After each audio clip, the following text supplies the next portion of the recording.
Dalila, é grande a quantidade de casais que se separam por causa do relacionamento com filhos adolescentes. A mãe acredita que o melhor é agir de uma maneira, o pai de outra, e começa aquela convivência difícil.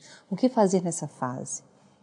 Bom, a primeira coisa é a gente usar o ensinamento que Maria deu para o Chico. Tudo passa. E a adolescência vai passar também. Né? Porque a gente sempre acha que aquela situação que a gente está vivendo não vai acabar nunca. Segundo é que os pais, não esqueçam do seu período de adolescência, para poder entender as dificuldades do filho. Nós, enquanto espíritas, sabemos que no período da adolescência, o espírito, ele verdadeiramente assume a sua reencarnação. E que naquele momento ele passa por uma fase de conflito, porque ele tem o homem velho, ou seja, todas aquelas experiências de passado que ele tinha com as aquisições novas que ele recebeu nessa encarnação. Então ele está num período de choque, de embate, né? Porque ele não sabe se cede aos apelos do passado ou se ele assume a nova diretriz, a nova maneira de viver que ele aprendeu hoje. Então, cabe ao pai e à mãe, ou às pessoas que estão nesse momento convivendo com ele, entender que isso é uma coisa normal da vida, até porque hoje, com a gama de necessidade, a gama até de profissões, para ele fazer uma opção é muito difícil, né? E segundo, que ele precisa de muito carinho, muita compreensão, muita atenção. E ser o quê? Aquilo que eu falei para você. Ser compreensivo, não ser conivente, mas ser compreensivo.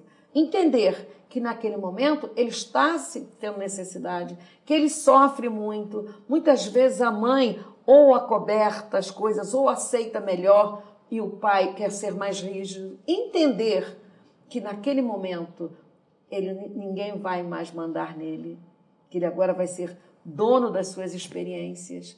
Então, na verdade, a família toda entra em conflito porque o filho escapa dos dedos. Ele agora assume a sua vida.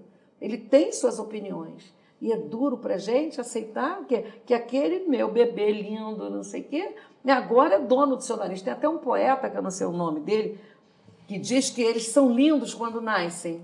São maravilhosos, lindinhos, aquelas mãozinhas gordas, aqueles pezinhos, que a gente tem até vontade de comer. E quando chega na adolescência, a gente se arrepende de não ter comido. Porque na adolescência, aí é que está. Ele se mostra como realmente ele é. Então, cabe a cada um de nós, primeiro, entender que aquele é realmente meu filho. O meu irmão, que está meu filho, e que naquele momento ele está precisando do meu apoio, da minha ajuda e da minha compreensão. Costumava muito brincar com meus filhos, quando eles viam aquelas paixões, aquelas coisas, tudo bem. Eu ouvia, entendia, depois também, daqui a 10 anos você volta e conta isso de novo para mim. Uma semana depois, era outra história, outra novela. Então, é difícil conviver? É se você não aceitar o outro como é. Eu costumo dizer, desculpem aqueles que não concordam, que a criança e o jovem não têm problemas. Nós, adultos, é que temos problemas, porque não sabemos conviver com eles. E queremos que eles reproduzam a nossa maneira de ser, o nosso jeito, e eles têm a coragem de dizer que não. Então, nós é que não sabemos administrar essas mudanças que eles passam. Agora, Dalila, vamos conversar um pouquinho sobre o Evangelho no Lar, sobre a prece como um recurso da família para garantir o equilíbrio, o bem-estar? Sim. Quando a gente, no lar, se vê como um grupo de espíritos reunidos, né, para alcançar o melhor, porque senão a gente não teria reencarnado, porque a gente tem que entender que a gente reencarna para acertar, para vencer. Ninguém nasce para perder. Né? Então, a necessidade que a gente tenha esses momentos de oração, esse momento de conversa com eles, para perceber o quê? Para que eles possam perceber que ali a gente tem uma fortaleza que nos une. Tem uma união que é através do quê? Do Evangelho do Cristo. Mesmo que depois eles até não sigam o mesmo caminho nosso, que sejam espíritas, nós não temos que educar os filhos para serem espíritas, mas para serem homens de bem. Mas que ele tenha ali a marca do Cristo na sua história. Então, esses encontros de oração, esses encontros do Evangelho do Lar, são muito importantes, porque, primeiro, a gente para, né, todo aquele cotidiano, para tudo, para a gente conversar sobre nós. E eles gostam muito, né? Eu lembro quando as minhas crianças eram pequenas, que eles adoravam a aguinha fluida para tomar depois, né? Adoravam abrir o livro para saber o que ia ser.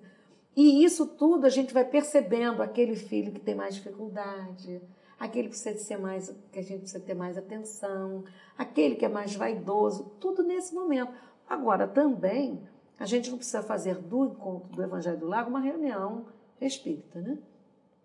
Que seja um encontro aberto, a gente possa se conversar, possa falar das nossas dificuldades, do que eu gostei, do que eu não gostei, e que a gente investa na prece coletiva.